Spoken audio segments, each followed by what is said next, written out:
Namaste friends and welcome to beginners roots of polynomials using Python and SciLab.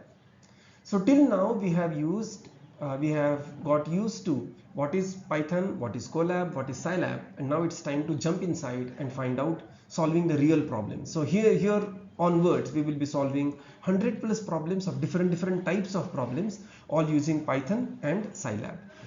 Whatever we have learned already is more than sufficient, right? So let's come to the point of where we'll find out where exactly we encounter the situation of roots of polynomials or roots of equation.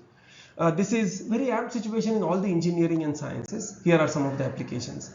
In chemical engineering, when you find out the reaction rate of a chemical reactor, or when you want to find out using van der Waals equation as a state of equation, we need to find out the maximum yield, so on and so forth. You will encounter with this problem of finding the roots of polynomial. In mechanical engineering, when you are finding out stability of the mechanical system or the system's dynamics or critical points for stability analysis, you will come across this roots of polynomial situation. Similarly, in the civil engineering, the load bearing capacity of a structure, you will again need the roots of polynomial. These are the similar applications in the electronics engineering, and then in the computer science engineering. You can pause and go through the applications, and similarly through the sciences like chemistry, biology, astrophysics, physics, and so on and so forth. There are multiple methods. Here I am highlighting these methods and giving a brief pointers about these methods, but we won't be explaining these methods. We have an entirely different course on explaining all these methods and comparing these. This is just a summary. This is the Newton-Raphson method, which is like one of the most used. And then we have the bisection method, which divides the solution domain into two and then keeps on halving or bisecting the solution domain, and that's where the name comes, bisection method. Then we have the secant method. This is used for approximating the root of a function. Then we have the Bairstow method, and then Durand-Kernel method. We can compare these methods for their accuracy, and we can also compare this method for their speed. However, we are not going to go in depth of these. If you need some information, please halt on the slide and wait and go through these pointers. What we are doing is we want to find out how to solve these problems using Python and SciLab. So when we are solving these problems using Python, the library that we use is NumPy. NumPy has two functions, fsolve and roots. The function fsolve is used for real roots, right? But however, oftentimes the roots are real plus complex numbers or complex roots. So to find all the roots, basically we need to use the roots function.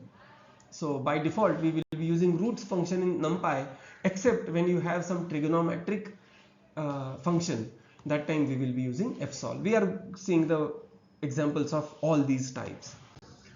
So say we want to solve equation 6x raised to 6 minus 25x raised to 5 plus 31x raised to 4 minus 31x raised to 2. So there is no x raised to 3 term, therefore the coefficient there is 0, plus 25x minus 6 is equal to 0.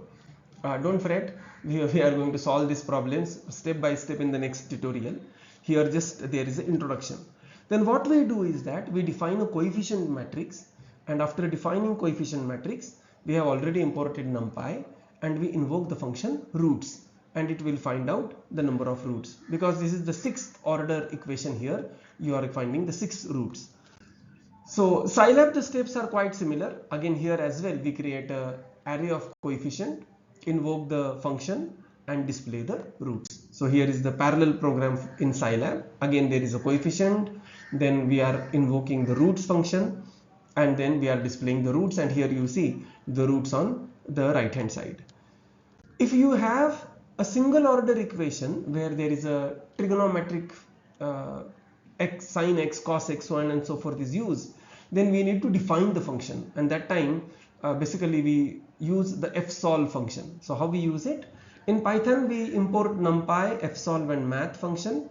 Then we define the function. You see it here. We define the function. Here we are importing NumPy as NP, and then importing math, and then also we are importing the fsolve, and then we define the function, we give the initial guess, and then we solve the equation. Okay, and then finally the root rather, because it's the first order, the root will be displayed. The procedure is very similar in SciLab. Again, here also we define the function, provide the initial guess, involve the fsolve function, and boom, done. So we got the single root of that equation.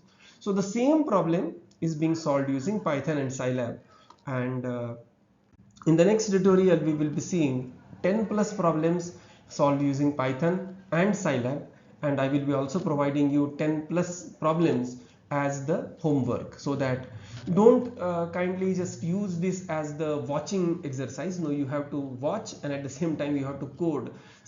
Python is very easy, SciLab is equally easy, and Colab makes things very enjoyable. So please, thank you for being here till last, and go through the video once again. I have just covered it quite fast. Also, please like this video, ask your doubts, comments, or some compliment using the comments, and do subscribe to this channel for more and more such videos. Thank you. Dhanyavad.